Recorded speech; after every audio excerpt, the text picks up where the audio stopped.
honored. Can you hear me? Okay. I am honored to be among distinguished colleagues. It's been a fascinating 4 day of being with you. See how wonderful talking to some of you by your interest, the diversity.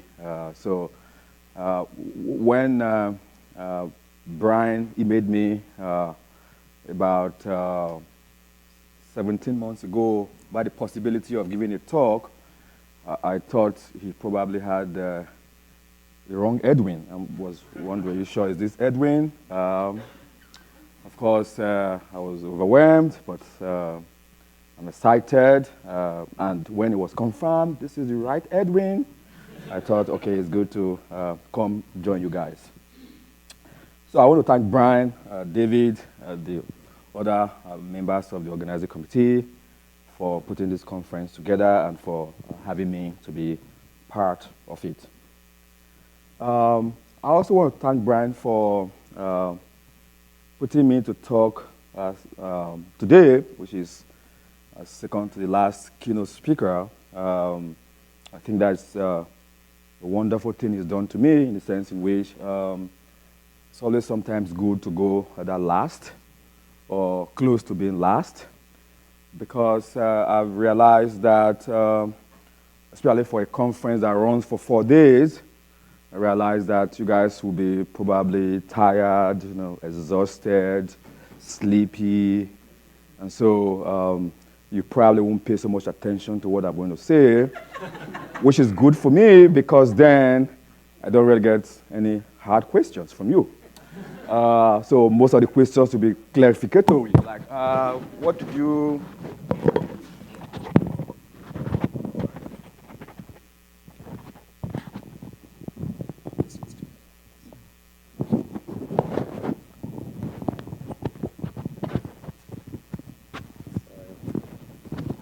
Wardrobe malfunction. Yeah, sorry. It happens to celebrities, so it's okay if it happens to us too.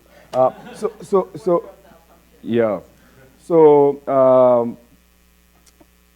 part of what that means is that I would, of course, want feedback from you, but if you think there are parts of my talk that are boring, and you want to take 5-minute nap in between, that's perfectly okay.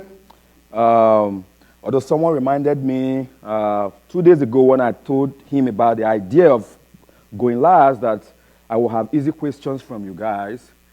And he said that may actually not be the case. It might be the case that we're all angry at Brian and the keynote speakers that we couldn't really ask tough questions. So we'll keep the last questions for you because you are the only person we're going to literally hammer, with tough questions. So I said, well, okay, if that's going to happen, then what I'll do is after my talk, I'll just make an excuse that I need to use the bathroom, and then I will stay there for 30 minutes. I had a running stomach, and I come back, I'm like, is it time to go for lunch? All right. I want to say a bit about my work, which Brian has done a good job in talking a bit about.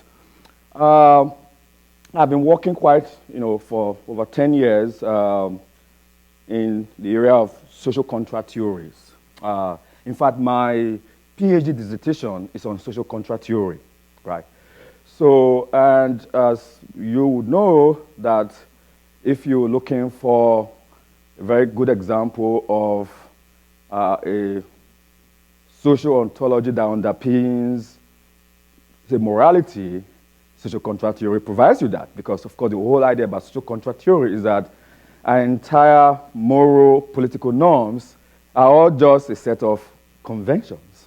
There's nothing behind moral norms. If you pull back the curtain, you're not going to see any other thing underlying moral norms. It's just a set of agreements that we all have in large ways come to accept. And one of the social contract theories that I have really engaged with is, some of you would know him, David Gautier, and he wrote this book in 1986, Morals by Agreement. In fact, if you think social contract theories, have a thinking about the social ontology of moral norms, Gautier takes that to the extreme. Because for him, literally, what it is about whether moral norms, political norms, everything, they are all just a bunch of agreements. And of course, there's content to this agreement. So you have the form, and then you have the content. The form would be what it is that make up moral norms or political norms. They're just a bunch of agreements. But the content, of course, for Gautier has to be, it can't just be any set of agreements. It has to be agreements that do satisfy the mutual interests of members of the group, right, that make these norms. All right. So that's how I started doing some of my work in the area of social ontology.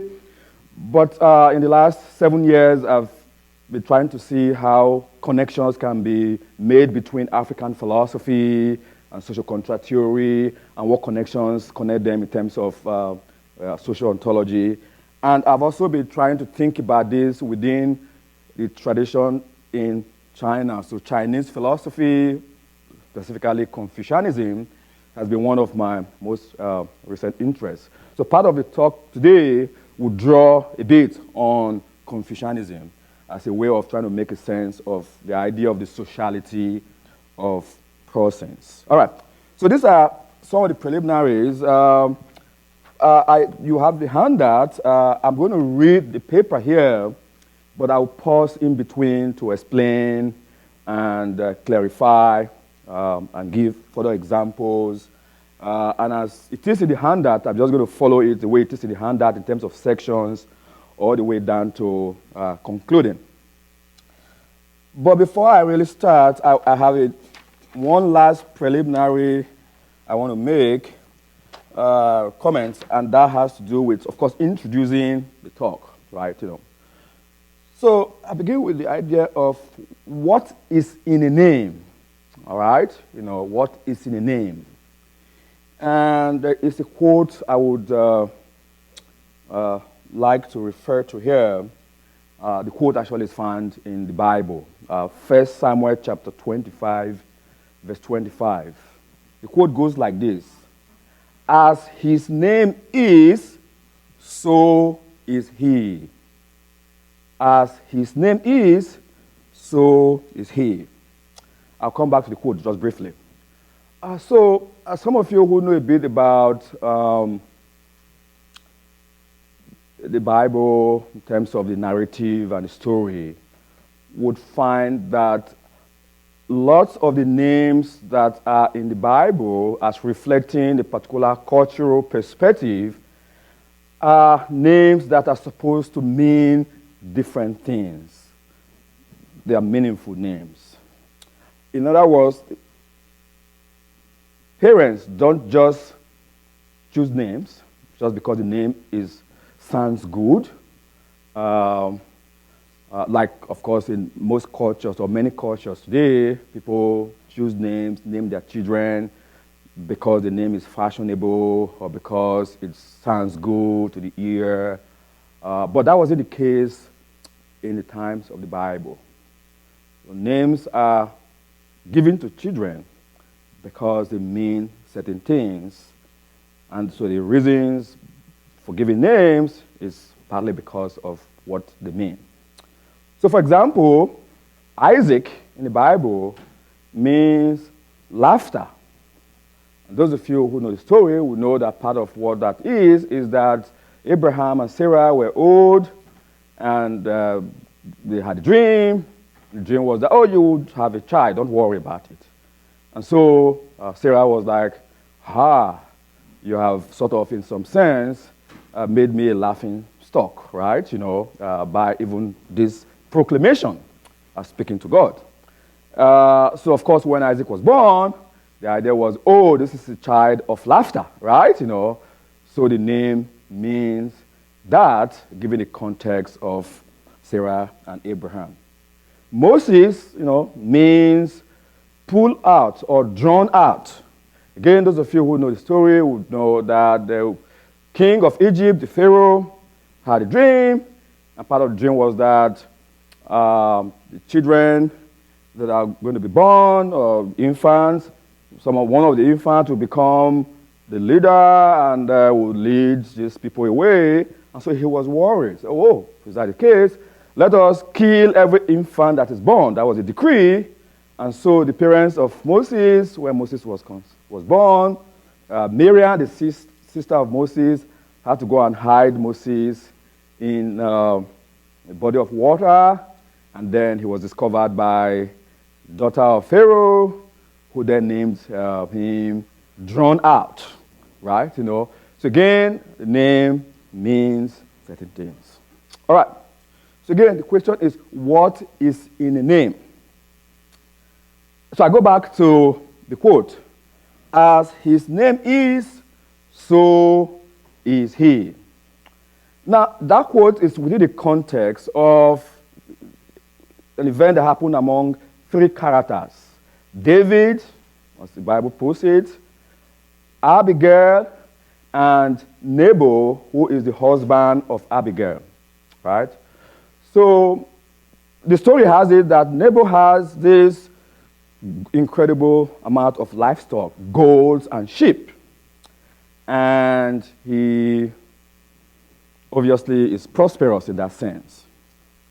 But David and his men, for some circumstantial reason, happened to be around the livestock of Nabal, that were in danger of being destroyed, and they saved the livestock. All right.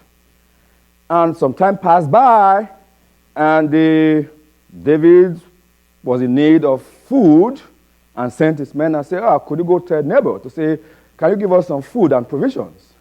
And Nabal says, who is David that I should give him my food or provisions? I don't know this guy, right? So David was angry. He's like, look at this ungrateful idiot. I'm going to cut off your head, carry his men, going around to wage war with Nabal. And Abigail knows about this. I'm not sure how she did know about it. And she goes to intervene to say, why do you want to destroy my husband? So then she said, this quote, which I just said, as his name is, so he is. So that was part of her argument to try to persuade David not to wage war against Nabal. So what is that supposed to mean? Nabal actually means folly or foolish.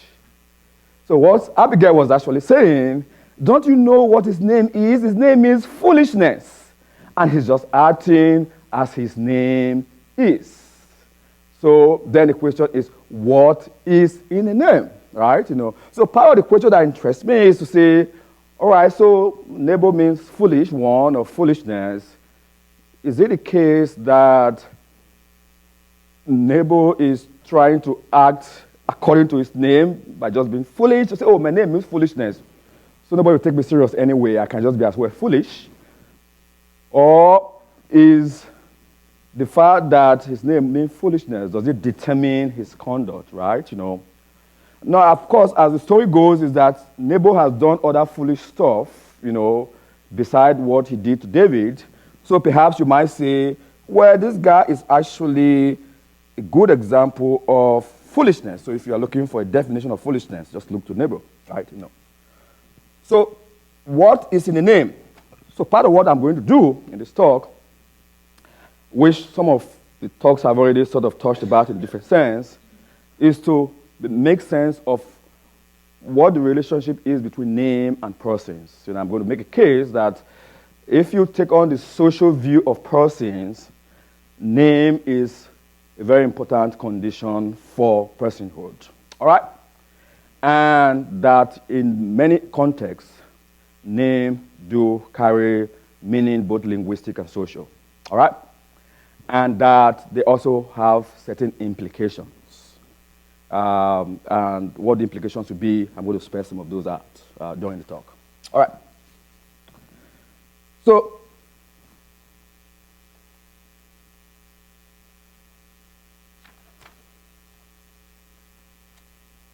on the social contract, Jean-Jacques Rousseau makes this famous claim.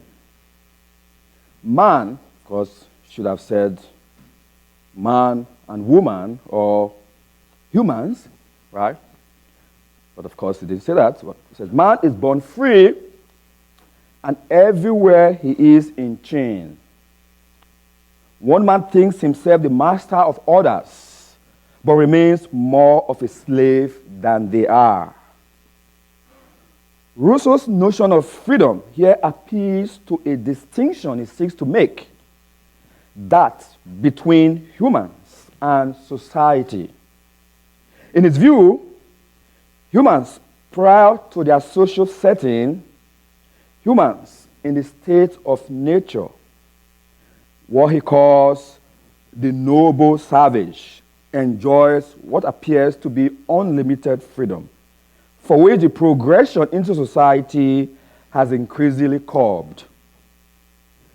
In response to Rousseau's claim, the Uganda poets, novelists, and social anthropologists, Okot Bitek, writing in The Sociality of Person, self, claims that humans are not born free, and because they are not born free, they are everywhere in chain. Speaking about freedom from within the African metaphysical and social worldview, Okot Bitek notes, man, of course, and woman, humans, has a bundle of rights and privileges that society owes him or her. In African belief, even death does not free him or her. If he or she had been an important member of society while he or she lived, his or her goals continues to be revered and fed. And he, in turn, is expected to guide and protect the living. Now, what Rousseau is saying may not apply to all cultures, but of course it's very clear that he's speaking specific African culture, and that may also apply to some Asian cultures, cultures of North American Indians, but the idea is, so somebody dies, sometimes we say, well, the person has died, we say rest in peace. Well, Okot Bitek is saying that is not the case in the African worldview. Death does not even free you from your social obligations. Because, of course, in the metaphysical world, for the African, his point is that all that there is not only the corporal, it's not only the physical. So you have the physical world, and you have the non-physical world, or the immaterial world, which is inhabited by spirits. Some of the spirits are ancestors. So ancestors are humans that once lived, that now attain some form of immortality in virtue of what they have done for the community. All right. So when you die, it is not a case of rest in peace. It's a case that, of course, you become an ancestor. For when you attain ancestorhood, you are actually then obligated to do a lot for the community. So they would, members of the community would pray to you, so to speak. They would make sacrifices. They will ask for all kinds of help. And you cannot say, come on, I've died. Leave me alone. You can't say that. You are actually obligated to actually respond positively by benefiting the community. All right. So this point, therefore, is that, well, you're not free in that sense. I mean, there's an obligation that's already tied to your being an ancestor, for which you cannot extricate yourself from. And but the larger point would obviously be that that the distinction between his view and that of Rousseau is that Rousseau wants to make a distinction between society and humans. Also say these are two different things. There is society, humans were fine in the state of nature, right? So they could even conceptually and practically be humans, but no society. Of course, we think that's a very wrong view, that you can't have atoms, all over, floating all over the place, and that are not part of society. Even if you think that humans in the state of nature are just a bunch of few people, that's already a society in a sense, right? So you might say Rousseau is mistaken. All right. The disagreement between Rousseau and Okot-Bitek is one that I think arises from their conception about society and humans and the relationship between them. Whereas Rousseau seems to think that a sharp separation can be drawn between humans and society, Okot-Bitek seems to think otherwise. For Rousseau, it is the society that corrupts the noble savage, and part of the process of such corruption is one that denies him or her the freedoms that they used to enjoy in their pristine condition in the state of nature. Okot-Bitek disagrees. For him, there is no society that is separate from humans. Society, you might say, is humans, or humans are society. In other words, insofar as humans are embedded in society, the very conception of society is constitutive of the being or beingness of humans. In the language that I will be employing in this talk, to say of society as constitutive of the beingness of humans is to simply refer to the notion of persons, and to talk of person is to talk of them as social. The idea is, once you use the language of persons, you in a way already implicated in a talk of them as social. So when one examines the social conditions or constitution of humans, i.e., when one consigns themselves with the notion of persons, one simply consigns themselves with elements that are implicated in any talk of the sociality of persons. That is to talk of humans as constituted by society, is to talk of persons as socially embedded. This, I think, is partly what Ifeanyi Mekiti, in his 1984 article on normative account of persons, meant when he described persons as individuals who, of course, have been part of community, where the community serves both as catalyst and prescriber of moral norms, the norms that are constitutive of their personhood. So by the idea of sociality of persons, I should be taken to mean persons as social. And to claim that persons are social is not simply to claim that there exists a relationship between that which we call a person and society. It's also not to simply claim that without the society, a person cannot exist and persist, given that his or her survival depends on society. Of course, we are saying that as well, but that's not all we're saying when we talk about the sociality of persons, or at least when I want to talk about the sociality of persons in this context. The stronger claim I want to make and defend is that the society defines what counts as person. It is in this sense of the society defining the person that justifies, or one is able to partly make sense of Okot-Bitek's claim that humans are not free and everywhere they are in chain. For if what they are humans, as constituted by society, or persons are socially embedded, then whatever freedoms that they enjoy is one that forms part of what is socially constitutive of persons. The freedoms of persons are those that cannot and do not transcend that which is socially given. To enjoy any bit of freedom, the idea of freedom makes sense within a social context. If you are the only person actually on earth, to say, well, I have rights, I have privileges, don't make any sense. If you're the only person around, what is there to talk about rights, talk about liberties, So the concept of freedom makes sense given our social embeddedness. Now, I want to just briefly run through some conception of persons in the literature.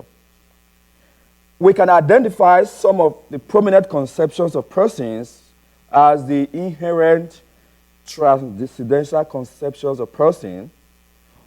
2, the capacity-based view of personhood. 3, the metaphysical view of persons.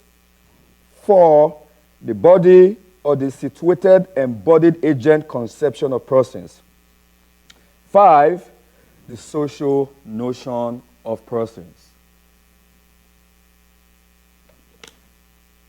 I'll briefly say a few sentences about each. On the inherited, transcended conception of persons, persons are simply humans, or humans are simply persons. That's on this view, personhood equates to just being human. So if you're a human, you're a person. So the flesh, the brain, the body, the biological stuff, that is just what persons are. There is nothing beside or beyond that. The capacity-based view of personhood takes a person to be one that possesses certain capacities. Many advocates of this view differ as to the capacities that have to be instantiated or realized in order for one to qualify as a person. For example, Kant takes the capacity for rationality, the ability to think and reason logically, as that qualifies one to be a person. Other advocates of the capacity view of persons, like Mary Warren, takes the following 6 criteria of consciousness, reasoning, self-motivating activity, capacity to communicate, presence of self-concepts, and self-awareness to be both necessary and sufficient for personhood. There are others like Buchanan, Cauchy, Tolley, Parfit, that take the capacity for personhood to be the capacity to perceive oneself as existing over time. Then there's the metaphysical view of person, which takes persons as a kind of thing. That is, the term persons designates those things which are embodied, animate, emotive, initiators of actions, rather than merely being reflective, being mechanical, just responding to the environment. And they are capable of forming ideas about the world, rather than being merely things in the world. So they perform some sort of agentive role, rather than just being objects that receive experiences. Then the fourth view, the body, or the situated embodied agent conception of persons.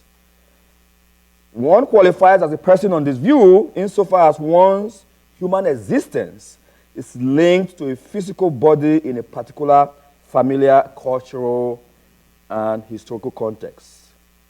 This view of personhood derives largely from Martin Heidegger's concept of deism, being there, a concept that was developed by Merleau-Ponty and now used to refer to the concept of the body subject.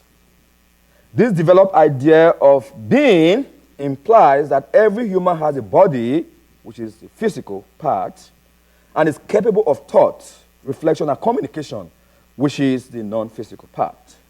But both the body and the capacity for thought, reflection, and communication are not two separate things on this view of persons. Rather, they are unified form. So unlike the Descartes' dualism that sees the separation between the mind and body, this view sees these two parts as being actually unified in a way in which they experience the world and are expressed in bodily form. The last view of persons is the social notions of personhood. On this notion, a person is a person in virtue of their social context. The context could be one's social embeddedness or relationship to others. The social conceptions of persons constitute a cluster of views, whereas some views take the forming of relationship as what defines the person, others take the recognition of one's personhood by others as that which constitutes personhood. Yet others' views take personhood to be constructed and maintained in a social environment. I just want to read a few excerpts about how this view has been conceptualized in the literature.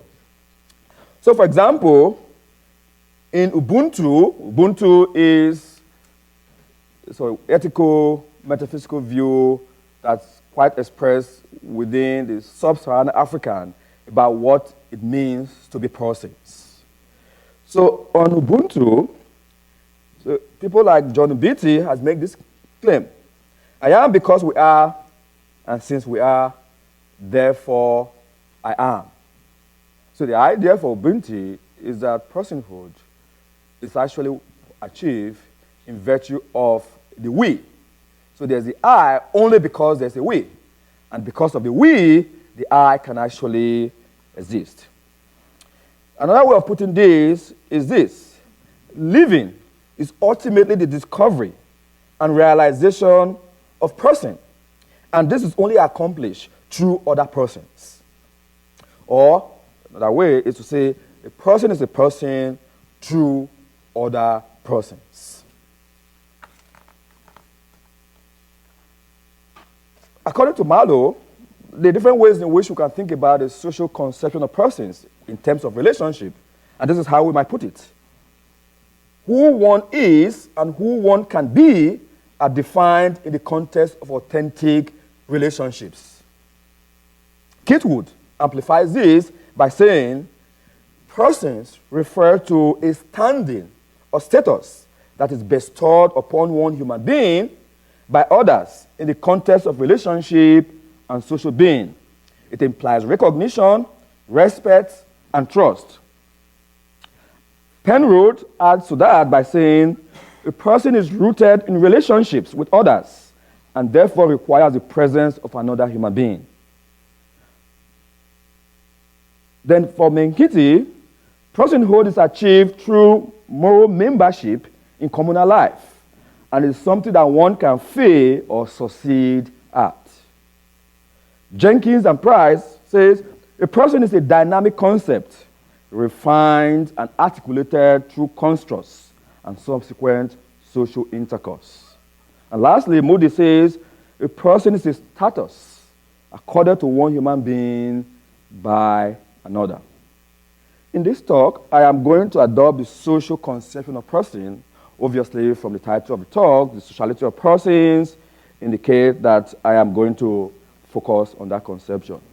I'm not going to provide arguments as to why this view is better than other views of persons, but we can discuss that during the Q&A. But what I'm interested in this talk is to talk about what is entailed in some of the social notion of persons, i.e., what are some of the basic features, why I think it is inherently normative, and some implications of this conception for morality. Any account of persons as social, I think, by and large, is normative. That is, it is a prescription of what kind of being to be, or one should be. This partly is what I think Harry Frankfurt means when he claims that the criteria for being a person are designed to capture those attributes which are the subject of our most humane concern with ourselves and the source of what we regard as most important and most problematic in our lives. And what kind of being to be, it will circumscribe the content of one's life. So when I say Edwin is a person, I'm not merely claiming that Edwin has a body, a brain, or mind. Perhaps he doesn't have. Maybe he does have. If he has, good. If he doesn't have, no one cares. But more than that, I'm saying that there are certain obligations that are placed on Edwin. And we have certain expectations from him. These obligations partly arise either in virtue of the fact that what defines Edwin as a person is the social relationship or the embedded nature of his very being and existence. These expectations are part of what Okut Bitek has in mind when he said that humans are not free. In other words, you're thrown into society, and of course, as persons, whatever constitutes that, you already are in relationship that defines some obligations and tells you this is what you should do, you can't do. In making a case for the sociality of persons, I want to suggest that names or naming is crucial to it. I think Minkiti is right to make a distinction between non-persons and persons. And of course to say that humans don't just become persons in virtue of just being humans.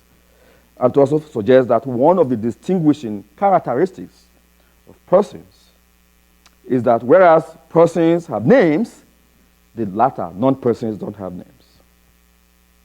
Persons, among other things, have names, and non-persons do not. Of course, I'm going to qualify this. I mean, it depends on what you take the name to be. Of course, the table is a name, obviously, right? But of course, the idea of names here as social is the idea that we want the name to do certain things for us. So there is the idea that the meaning of names is both the linguistic and the social. So there is the information content, and there is the aspect of the functional aspect. What do we want the names to actually do for us, right?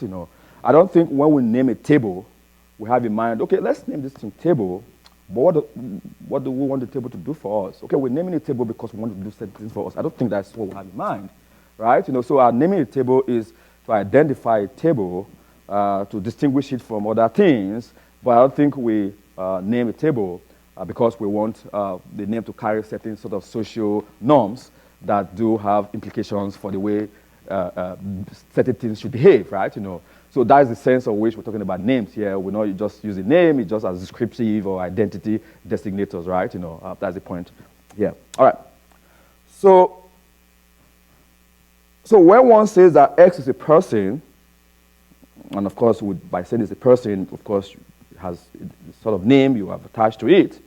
What that involves is to suggest that S has been named, and such naming both picks out that person as a particular person and imposes on one, so named, certain obligations. The naming could be the name one gets at birth or in virtue of occupying a particular social space, as in a citizen, or by being a member of a community, or by being engaged in certain behavior, such as when one takes on certain occupation, as in teaching, or procreates, as in parenthood. Persons usually have many names. They can have multiple names at birth, first name, middle name, surname, names attached to their occupations, social status, and positions, etc. To name something, a thing generally, is to identify, is to possess and to demarcate. It is also to include that thing as part of one's social space or reality. Within the context of persons, naming or names take on other objects. It translates what was previously not a person to a person. In saying this, of course, I'm agreeing with Minkiti on the notion that on a normative conception of person, naming is very important to the person becoming a person. And that society plays a normative role in being a catalyst for the realization of personhood in virtue of being the prescriber of moral norms. So while talking about names picking out or identifying this as this person and not as this person, for this object to be met, it needs others to recognize that. Well, that's what perhaps theorists refer to as the idea of collective intentionality. So the sort of mental acquiescence of the person that is so named and the wider society, right? So if you name me Edwin, obviously, well, that's talking about personal names. I could reject it. People do that. People change their names, right? They change Edwin to, I don't know, Philip or something else. So which means the acquiesce to that name be named in that form. But of course, beside the fact that names could be rejected, could be changed, there's also the idea that the name, as I'm going to argue, carries certain obligations in virtue of the meaning.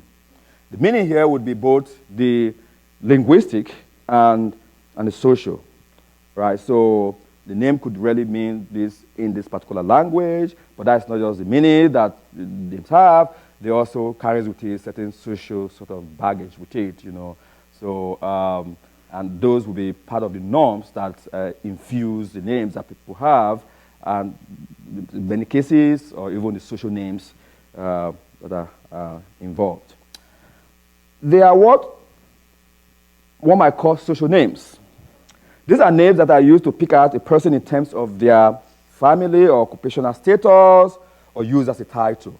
Right? So I'm going to use names broadly here to say, so when one talks about father, mother, daughter, son, teacher, mechanic, these are generally social names. They are not like proper names like Edwin, Mary, John, right? But we use them as titles, but they are names in the sense in which, of course, they refer to certain people in virtue of their social standing. There are also names that picked out individuals as in proper names like Edwin, Giselle, Anthony, Elizabeth. I mean, these are proper names, and they do have meanings. They do have what are the meanings, both social, of course, linguistic. So, for example, Elizabeth is said to mean the oath of God. Giselle is said to mean promise or pledge. And Anthony is said to mean praiseworthy one. And Edwin is said to mean rich friend. It's interesting, When I check the meaning of Edwin, like rich friend, I'm like, wow, so I'm rich. I didn't know that. Nobody told me that I'm actually rich, But I checked my pocket and I'm like, I don't have any money, right? So I'm actually not rich. The idea that names mean something arises from the view that if names are words and part of a language, then they do more than just being designators. They also have meaning. Certainly, again, the meaning is socially implied, and it could be linguistic, part of linguistic and social component to that. Now, of course, we probably are here focused on Western names, So you might say, well, I do know many Western names that obviously nobody knows the meaning. They're like, oh, forgot what it means, right? Maybe it meant something before, but we don't know what it means anymore, right? Or maybe they're not really that meaningful. Obviously, like people don't sometimes choose names within Western societies just partly because of what it means. They choose it because it sounds nice and sounds good. That may be the case, but if you shift focus to some other traditions, some other cultures, like the African culture, even Asian cultures, you will find that in most cases, names actually mean a lot. It's almost similar to the Bible examples. So I'm going to give you a few examples here from Sub-Saharan Africa about some names. So let's take the Ghanaian name, for example, Adwempa, Adwenpa. Adwempa is from the Akan in Ghana. It means one who gives good idea, all right? But within the culture, this name has both a linguistic component and a social component in terms of meaning. So in one sense, you use it to sort of describe the state of affairs, but you also want to use it to express hope and expectation. So there's a norm, the norm of where any person who bears the name Adwempa is one who we expect to give good idea. Right. So in this tradition, if, for example, you call Adwempa and then you start giving very foolish ideas and you don't have any good suggestions, people are going to say, are you not Adwempa?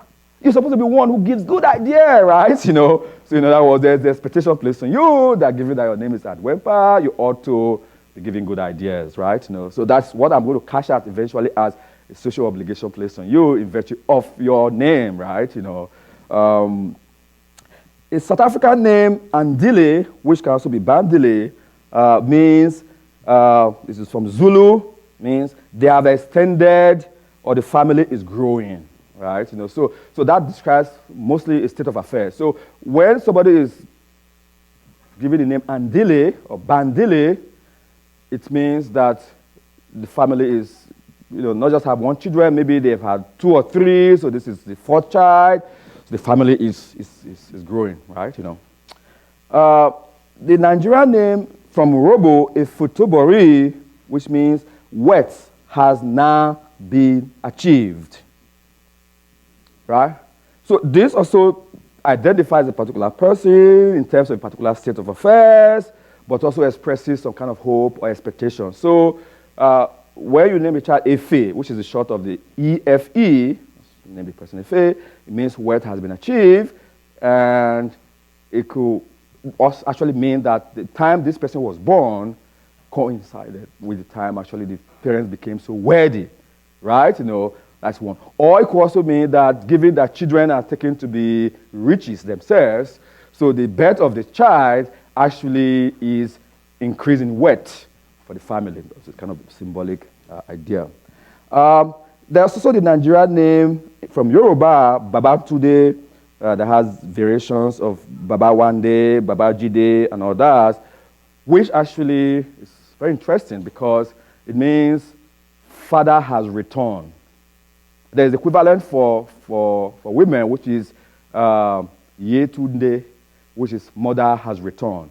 So the idea here is when a child is born and he or she looks very much like the mother or the father, both in terms of physical or maybe other personality characteristics, or maybe the day the father, grandfather, great-grandfather, or great-grandmother died is precisely the same time that the child was born. So they're like, it's kind of idea of reincarnation, right? This father has come back, mother has come back, right? So when you are named that, the meaning is quite clear to people within that culture. They understand to say, it's either the case that when you were born, your great-grandmother, if you are Yetunde, died about the same time. Or that it is the case that you really look so much like your great-grandmother, right? There has to be some of those connections for you to be named such. The last name is from Kenya, from the Luo group, Akeyo, A-K-E-Y-O. This means one who was born during the harvest, which is very descriptive. If your name Akeyo, we all know you were born during the harvest. So in other words, supposing you were born during the harvest, and we know what the harvest period is, I don't know, maybe it's, let's say, for the sake of argument, from June to August. And then your name Akeyo, but then your birthday says January. We're going to say, no, you must be lying. Because there's no way you'll be named Akeyo if you were born in January.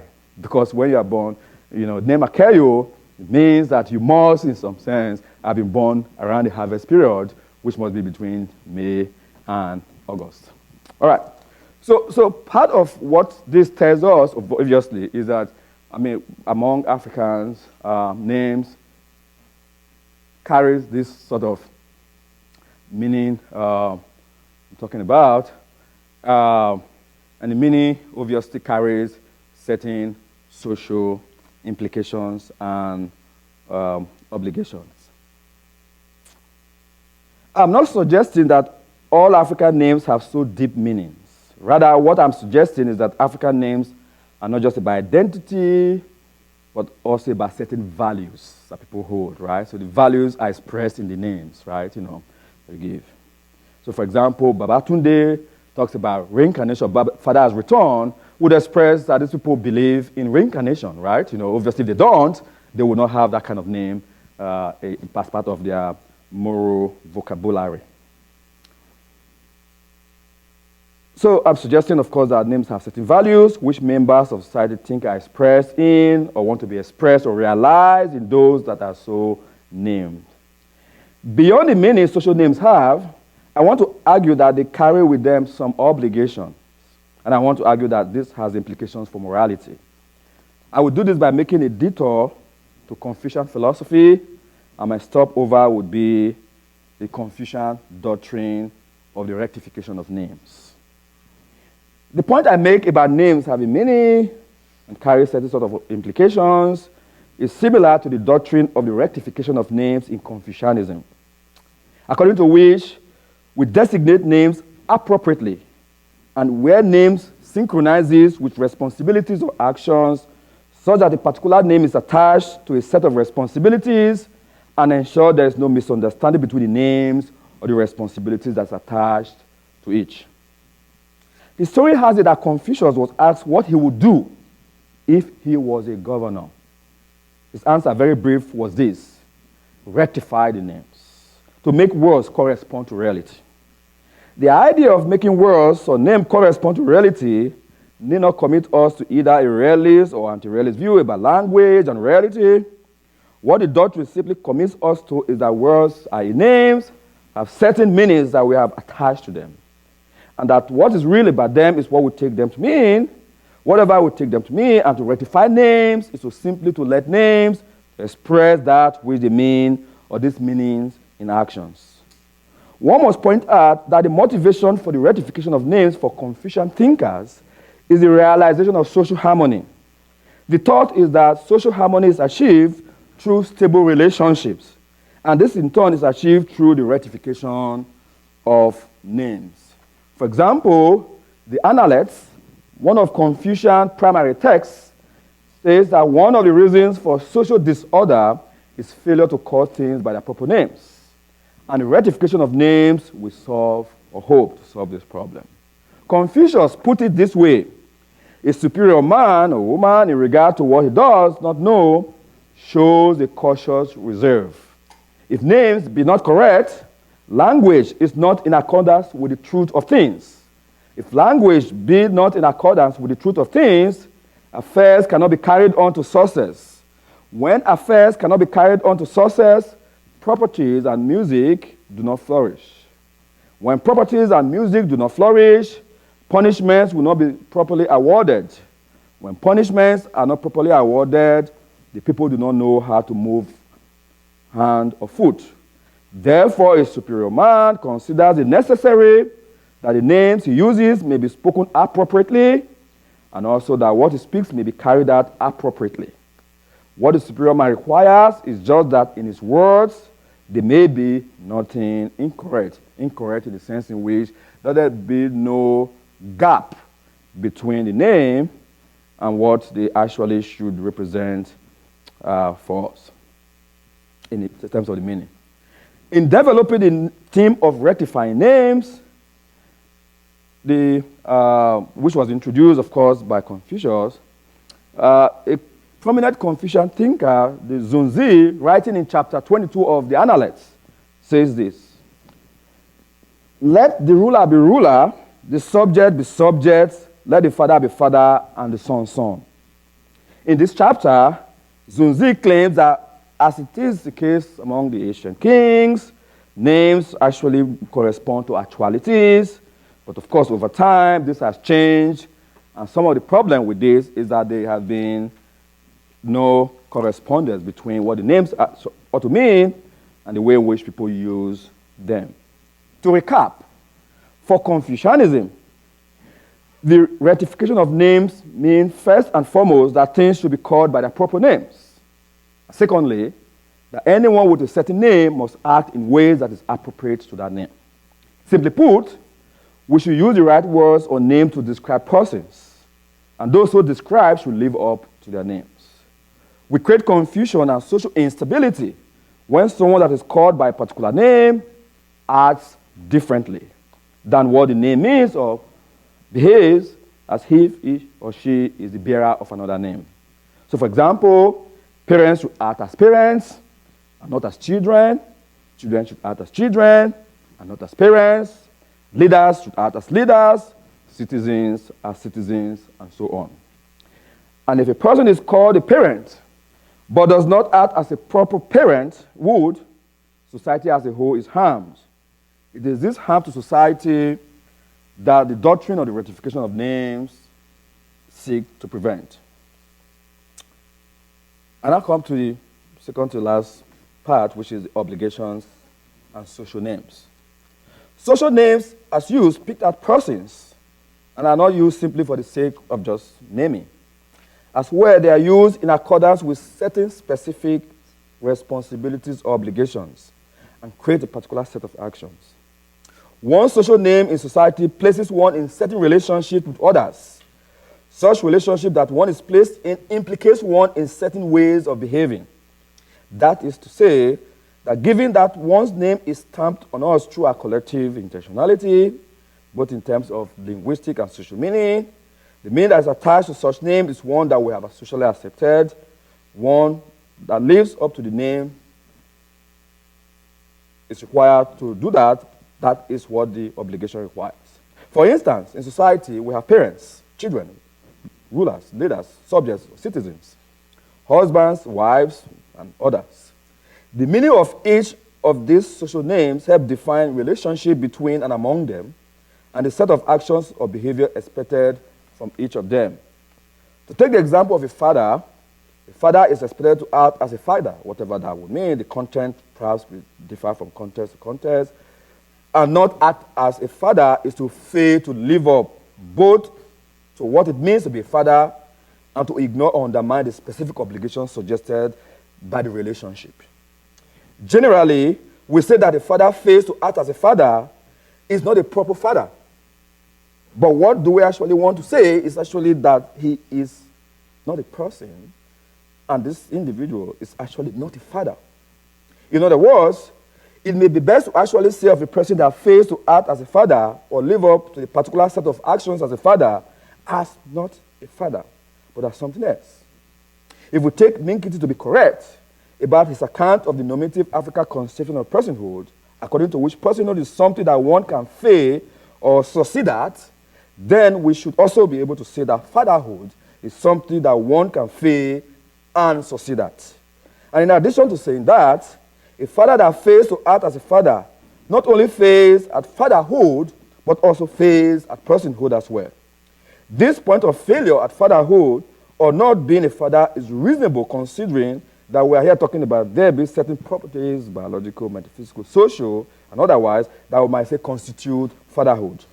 So when we talk of the social name father, we are at the same time talking about the meaning of fatherhood, what it means to be father, and to talk about the meaning of fatherhood is to point to certain properties that constitute fatherhood.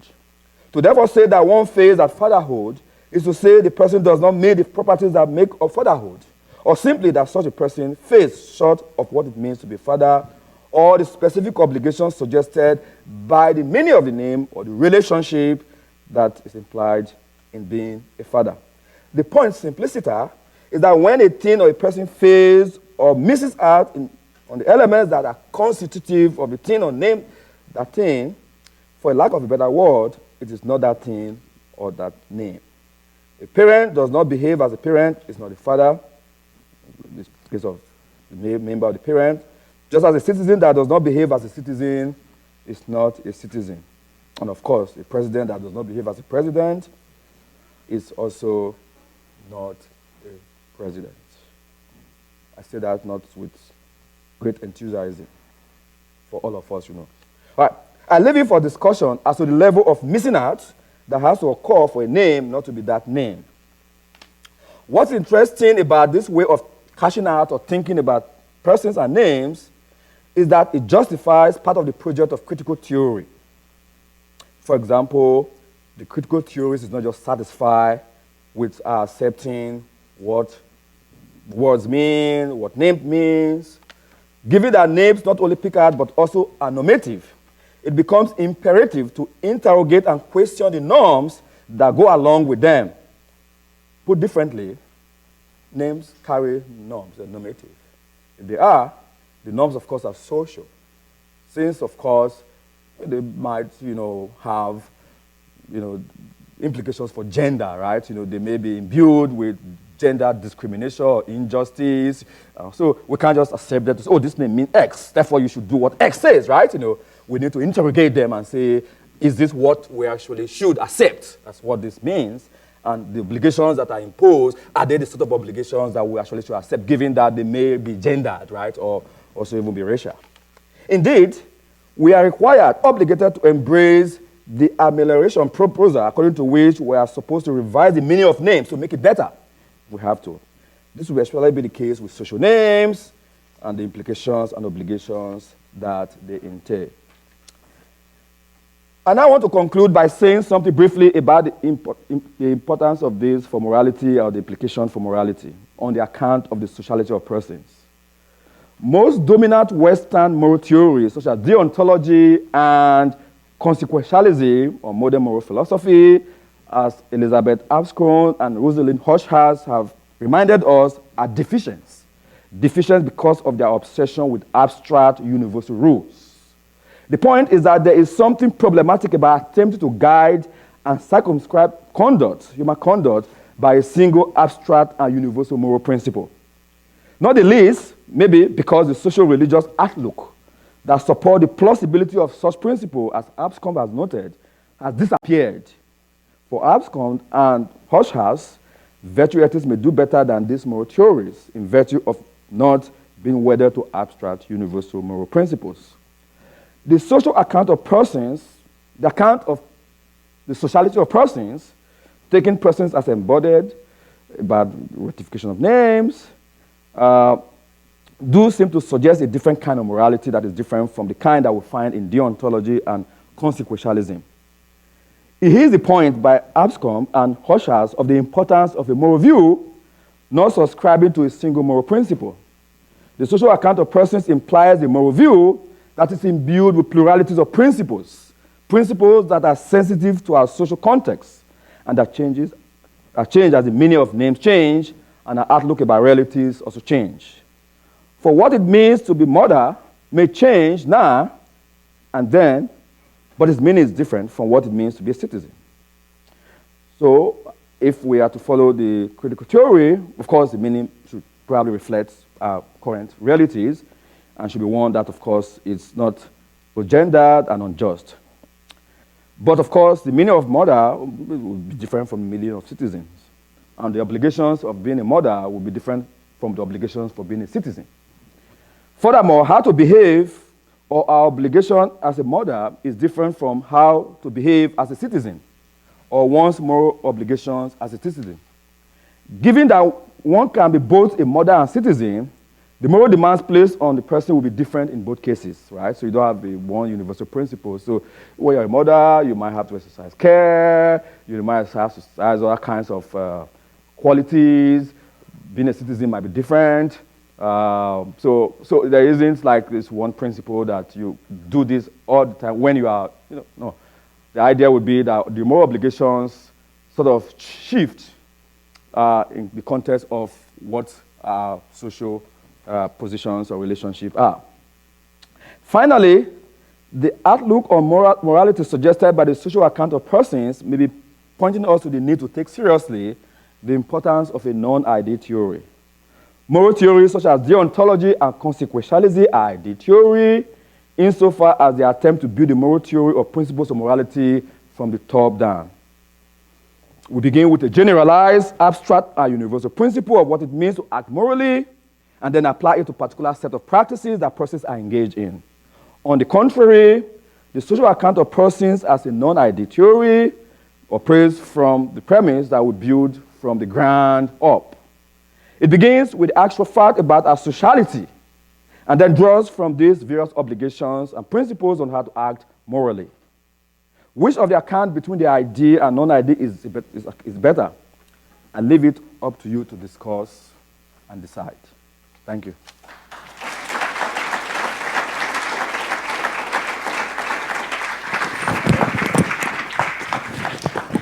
Thank you very much.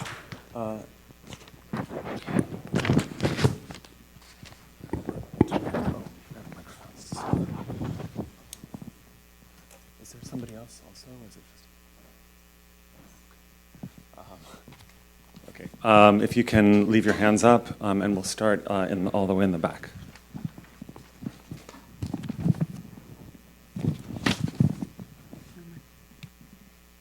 Thank you so much for your talk. I was wondering about the political and the affective notion of a person. I was wondering about all these cases in which we do not treat the other as a person, but as an object, for instance. And I mean, if I wanted to know how is it that, in your view, how is it that you explain all these cases in which, if naming or if names are crucial to being a person, I want to know what happens in all these cases in which we don't treat people as people. Mainly I was wondering about the political and affective notion of a person from your view. Okay. All right. Thank you.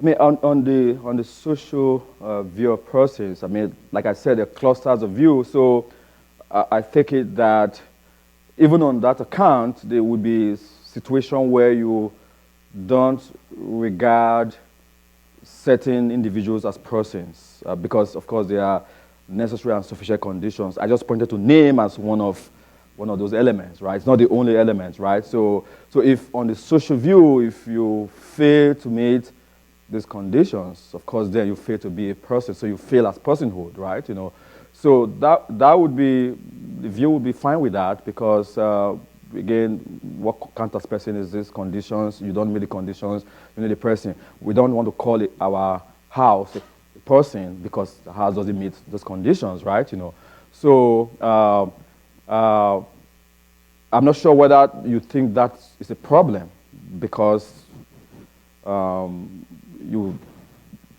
some things or some individuals don't count as persons, we disregard them as not persons. You think that's a problem for the social view, or is it just that?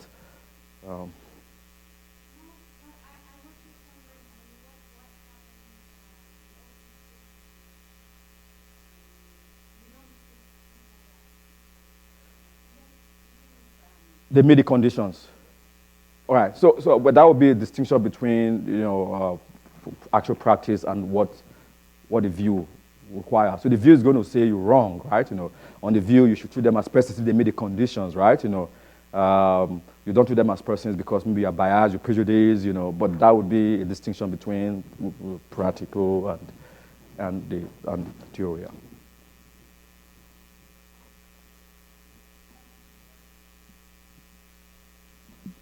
Thank you very much for your talk.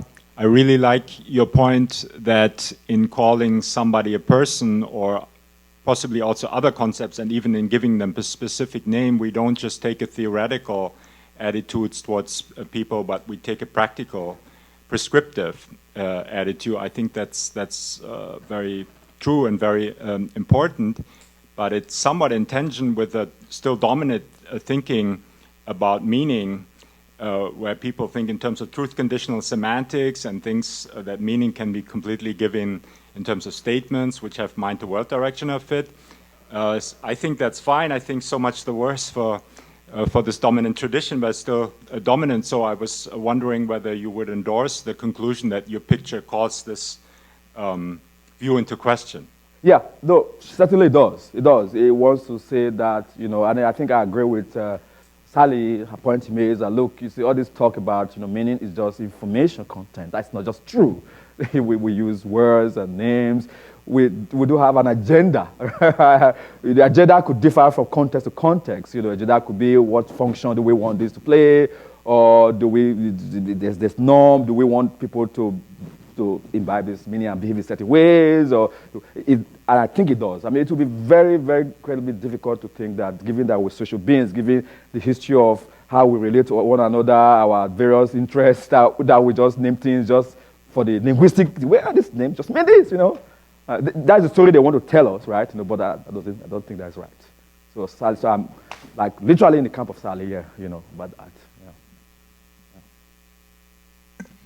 Thank you. This was really fascinating, and it's led me think a lot about all of what lies behind my own name. But I was thinking about, you said we don't typically name tables, but there are lots of other things that we do name, and I just want to invite you to tell us a bit more about how you think about that, and thinking about a lot of socially constructed things that we name. I mean, we name countries, we name companies, we name products, we name universities, and just thinking about the ways in which these things come into existence, largely through being named, and then what happens with the name. And there's a lot of controversy going on in the US now about institutions, universities and so on, named after slave owners. Yeah. And I know there are a lot of roads must fall, for example, in South Africa. Yeah. And so all of those questions about, so I just want to urge you to say something about all of that. Yeah, no, that's a good question. I mean, that you asking me to do quite a bit. I probably don't have the resources for, but you, I think you're right that there is a whole bunch of disparate different things that we name that they come into being in virtue of being named, and of course the names that have political implications, and all that, and. My general view would be to say that, of course, I mean, there may be different motivations for naming different things, and some of them may not fit into this sort of account I'm giving. It might not be that the name because we think this name has this particular meaning or has this sort of normative, notion, right? So there's a suggestion, for example, in South Africa, that some of the cities that were named, obviously named African and English, were named because they couldn't pronounce the local names, right? So they're just like, what's this name? It's just one local name. You're like, what the heck is that? How am I supposed to say this? Okay, yeah, let's call it John's Township, right? So it wasn't as if that they said, okay, let's give it this name because we thought this name has this kind of meaning, it's going to like convey these norms, It also was just convenience. It was convenient. We needed to just give some name and just so that we can get on with the business of life, right? We can't like be spending our time trying to pronounce this, So that would be a clear example of, but even at that, you might say, so it's a clear example to say where the name, whatever it means, it's not just it's not as if the people who named this, where this term really means this, so that's partly why we're naming this, right? It has to do with what serves our practical purpose, right? What can we just get along with, right? So there's that sense. Then the example of country is interesting because, again, there is motivation behind that, like especially that is the case for countries that were colonized, right? That were named, and some were for convenience as well, but also some were to express domination of the colonial powers over the local, right? So say, first of all, like I did say that when you name something, you also possess that thing. You show kind of control over that thing, right? So when you now say, what is this place called? It's called whatever it's called, but I'm going to name you, I don't know, Zimbabwe, for example, right? And then, I have control over you. I kind of give you the narrative about, your history and all that. So there is that political implication with certain names that created countries, which is your point. These countries were not existing until you have the name that now group the people together, right? So there is that power relation that was at play in some of this naming, right? So my point simply is that there are different ways in which names come to being, and different motivations for these names, but they are not divorced from the idea that there is some social function that we think these names would serve. I'm not sure if I answered your question, but if I don't, we can talk a bit about it, during the break or lunch.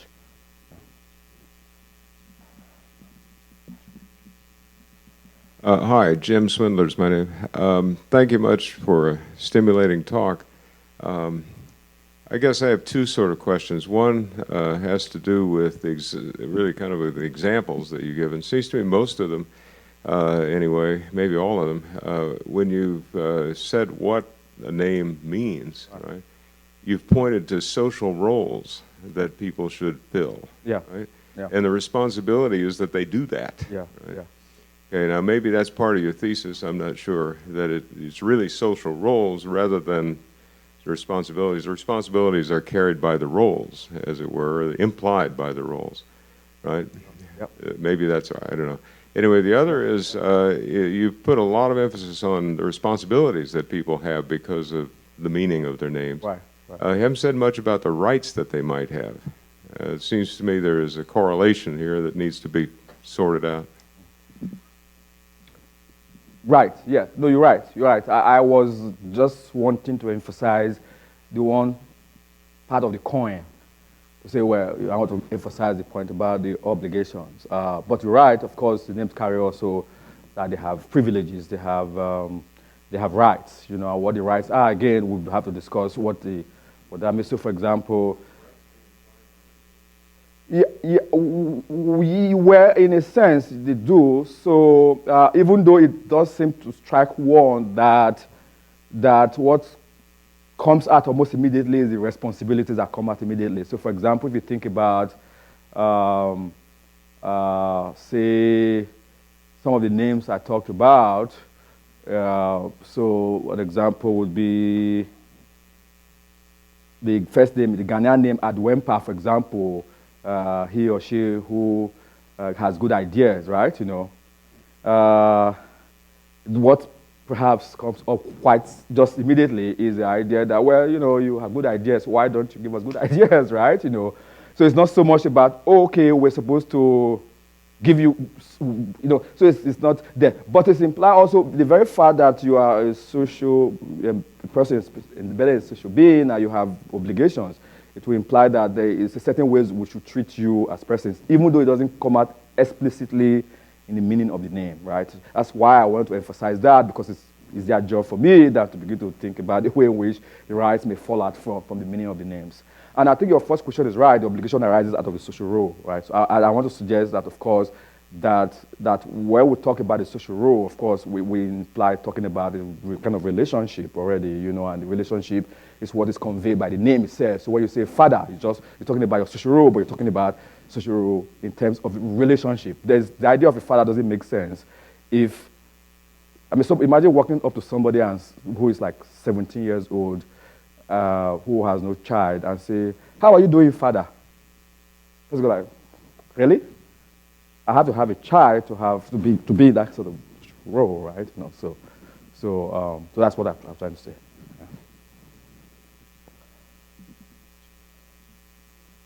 Hello.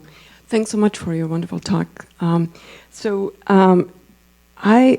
read you or heard you as saying that to name a person places normative demands on a person in virtue of the descriptive meaning.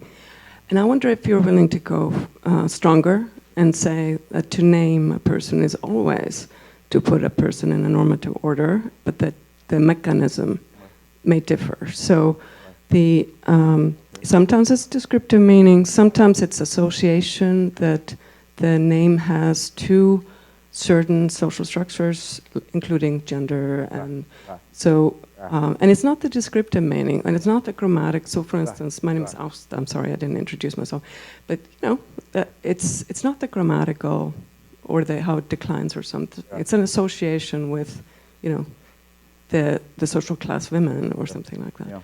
So, yeah. No, I absolutely agree with you 100%. I didn't want to make a stronger claim, because then I said, look, at the very least, the weaker claim is it's a big deal, But of course, I would, if I develop this further, I would want to really make that stronger claim, and I think the stronger claim is correct. Is to say that it's not just that this obligation, you actually put them in that, you force them to really be there, right? And that makes it important for us then not to just take that as given, right? Because they carry it with certain baggages, social baggage of discrimination, of gender, and all that. We need to be able to, we need to extricate ourselves from that. We need to question this, because it might say, oh, this is what it means. There's nothing, grounding it other than we just think that's what it means. But of course, given that societies have all traditionally been patriarchal, right? Obviously, you cannot divorce the fact that the meanings reflect patriarchal thinking, right? So yeah, you're right. Yeah. Thanks very much for that talk. They're very rich in ideas. I wanted to ask a sort of clarificatory question and maybe make a suggestion. So you had said at one point that when you name someone with a certain kind of name or give him a title like President of the United States and the person doesn't act in the right way, then he doesn't count as properly being so named or titled. Okay. And I was thinking there are different kinds of cases, perhaps. So one question that I have is just how are you thinking about this? But so some cases the name gets anchored to someone only if the person discharges the appropriate kinds of roles. Okay. Maybe there are hybrid cases in certain cases also. I was thinking sometimes children might say to their parents, "You are not really my mother." Right. It's a kind of repudiation of the the name, I mean, saying the name doesn't apply because the role isn't filled. Well, But it seems to me in other cases, it's important that what anchors the title or the name is not tied to fulfilling the role, because we want to hold people responsible for not performing the duties of the role. And if the person was not in the role because he didn't perform them, then you don't get to hold them responsible.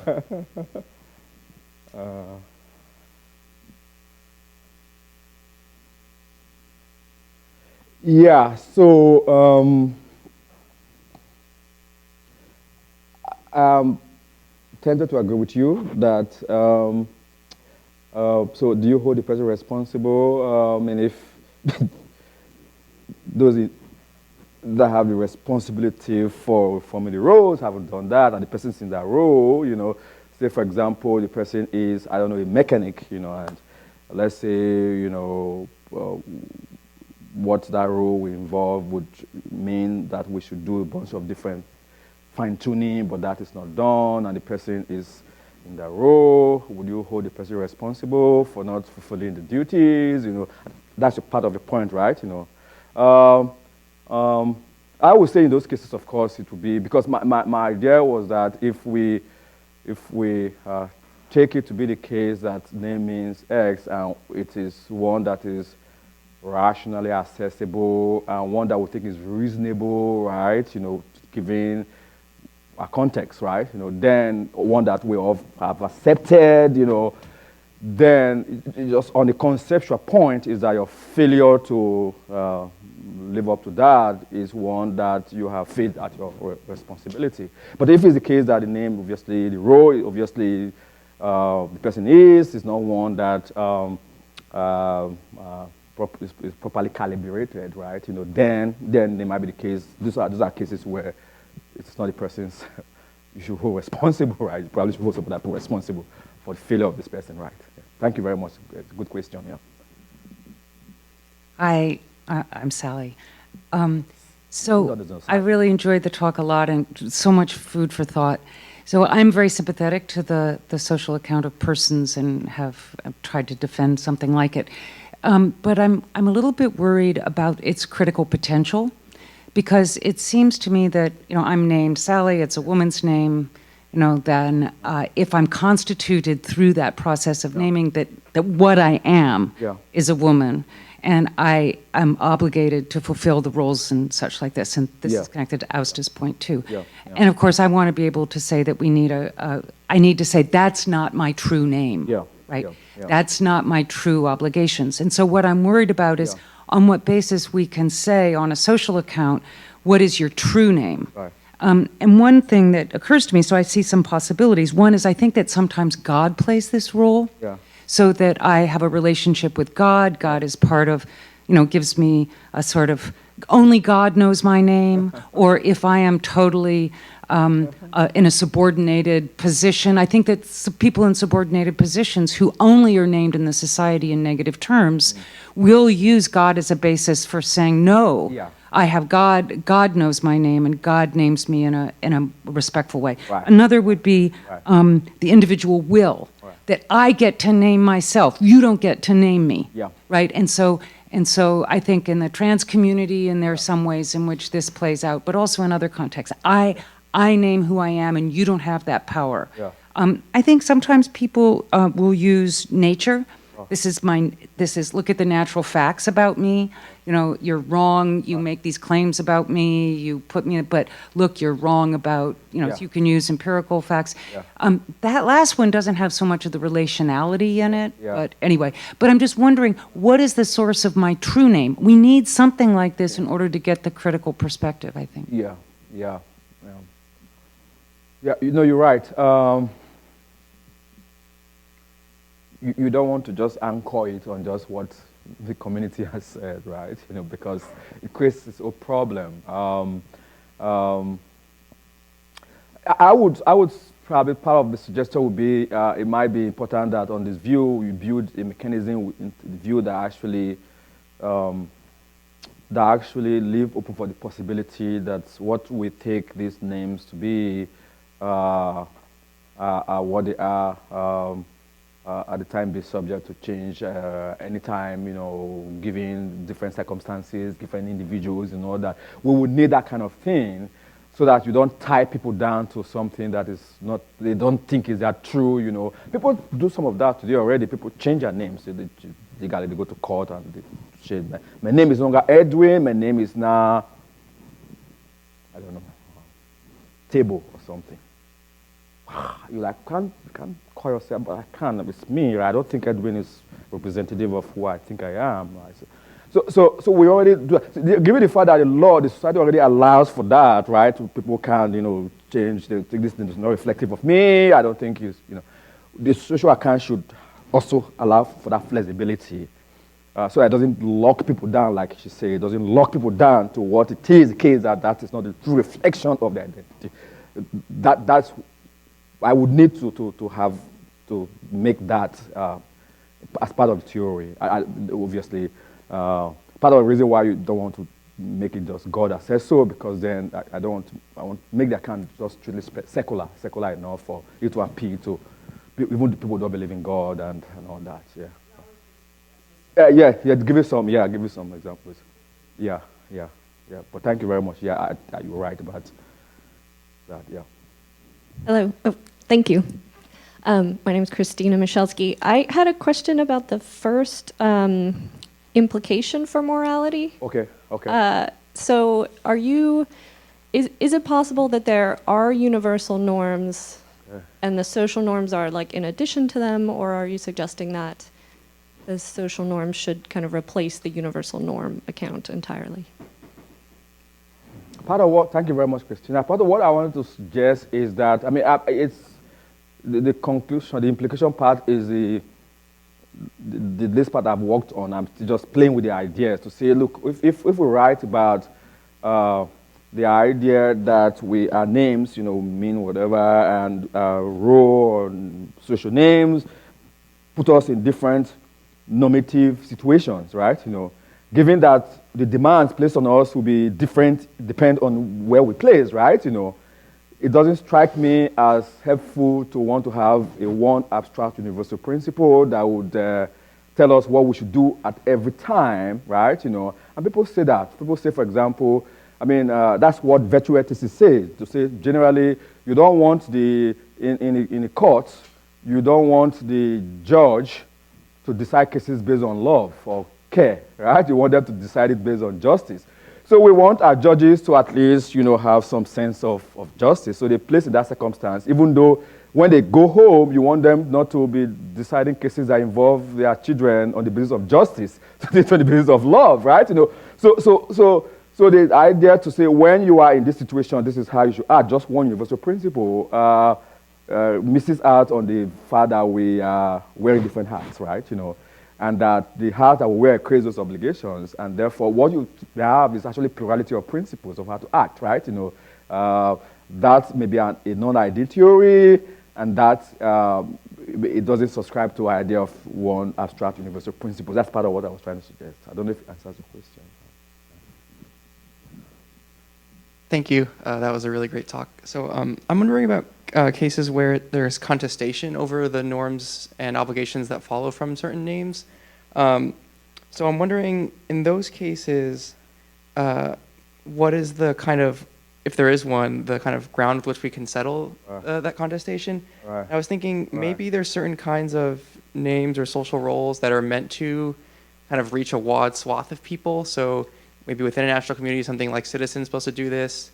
Maybe like 20th century Marxism had like Comrade. Right. And I was wondering if maybe, if you think those kinds of cases exist, if they could serve that kind of roles. So maybe by not, like you talked about a case where someone wants to change their name because it's not reflective of who they are, maybe not letting that person to do that is a failure of reciprocating the kinds of obligations we have toward people that are like the most general ones.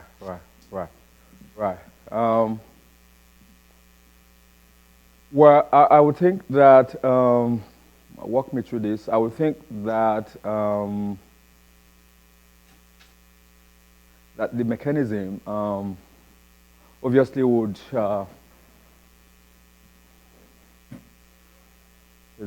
so on the view I've put forward, if you take it to be suggesting a communalistic view of norms, right? There you might think well, the community obviously adjudicates, right? So if you say, well, X means Y, that's what you should be doing, right? And the person says, no, I disagree, right? We say, no, the community kind of, given it that the community, you are part of the community, we have, in some sense, have chipped in, so what the community says this, that's what it is, right? So it's not a case that you can just wake up and say, I want to redefine what it is for me to X, right? If the norms are socially applied and they're not individual, right? I don't think individuals can just decide, I don't know if that's problematic because that may have a totalitarian sort of effect, right? And I need to worry about that and how to handle that. Thanks. Hi, I'm Cynthia Stark. I'm over here. Oh, sorry.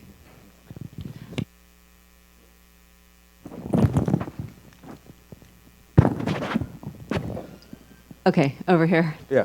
Hi. So I have a worry about the social view of persons that I want to share. It might just be because I'm sort of in the grips of a different picture about what persons are. But it seems to me that if you define persons as in terms of a kind of robust set of obligations, rights, privileges, and so on, and view them as you say, embedded, socially embedded, that then it's difficult to distinguish the status person from other kinds of relevantly different social roles. For example, the role of citizen, or in a non-democratic society, the role of the person who is subject, to the monarch, right? I find it hard to distinguish between persons, and there might be some reason that we want to think of the status of personhood as somehow more fundamental to these other social roles, or maybe in some way prior to them. Okay, thank you very much. I was under the impression that the account of persons also implies in some sense the status of persons. So the status of persons, the idea would be the moral standing of persons, for example, right? So the definition of personhood, it's descriptive as well as evaluative. But I think the point of doing that is to also say something about what constitutes the moral standing of individuals, right? So if you define persons socially in terms of certain social attributes, for example, then their standing would be one that already is implicated in virtue of their meeting those social those social attributes, and that is what would generate, I think, the moral obligation.